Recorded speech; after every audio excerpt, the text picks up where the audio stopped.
I think I'm out of touch with my shoulders. When I'm up here like this and I'm turning, I believe you said make sure that we weren't turning from our elbow, but rather from our shoulder. And I don't think I'm distinguishing one from the other. Okay. To help you distinguish that, if you get in a position like this and hold your biceps, so with your left hand, hold your right biceps or whichever way you're doing it.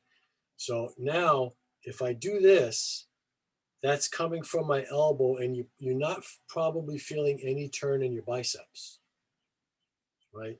There's nothing happening there.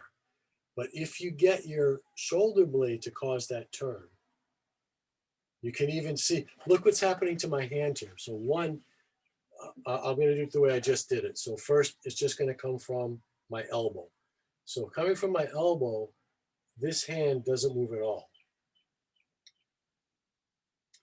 Coming from my shoulder blade, now I'm going to engage my shoulder blade. And you can see this hand moves in like this.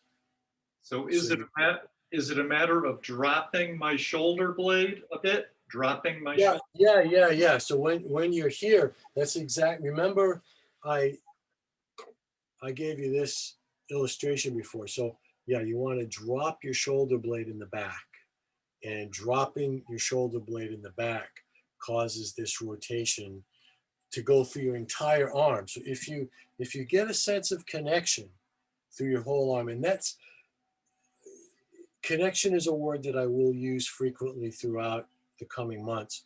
And it's a quality that it may take some time for you to cultivate fully, but you can start just, if you just have your arm hanging at your side and feel, can you let your arm feel heavier and heavier without doing anything to it?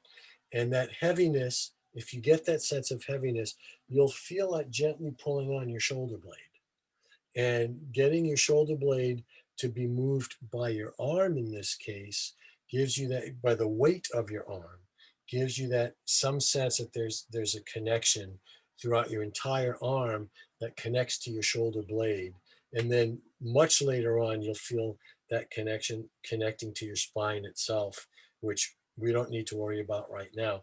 But we want to work at fostering interconnectivity throughout the whole body.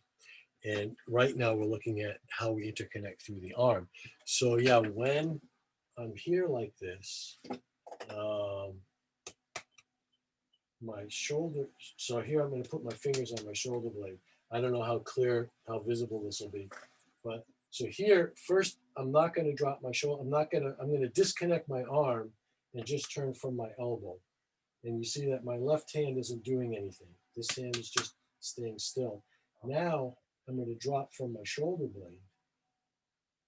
And you can see my left hand is moving a lot because my shoulder blade's moving, and I'm keeping my left hand connected to my shoulder blade.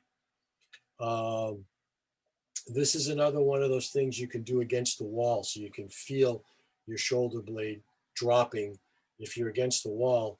I mean, for some people, it's kind of awkward to be in this position. For me, it's not a big deal, but you can, and it lets you see, I think, my shoulder blade moving a lot.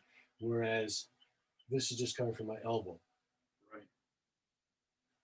Okay. So from here to here, it can look the same.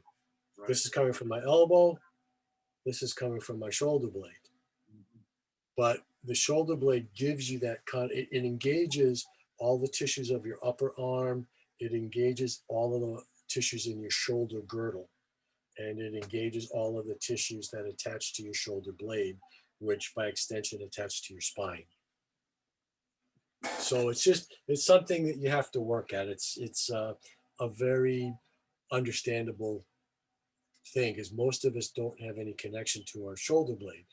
Some people refer to the shoulder blade as the lost joint, because people just don't really experience it as a movable joint, but it is.